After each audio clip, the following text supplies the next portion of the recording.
In this video, I'll show you. Create custom audition presets for perfect performances with one click. Let's get started. Add your voice sound. Go to the Favorites menu. Scroll down and click on Start Recording Favorites.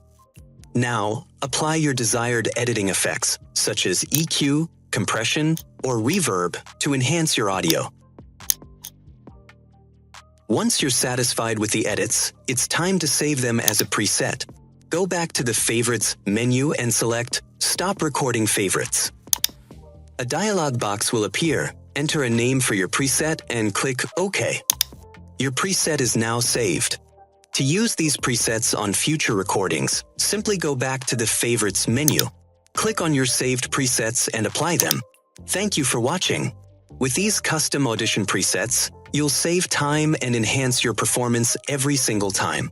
If you enjoyed this video, be sure to like it and subscribe for more videos.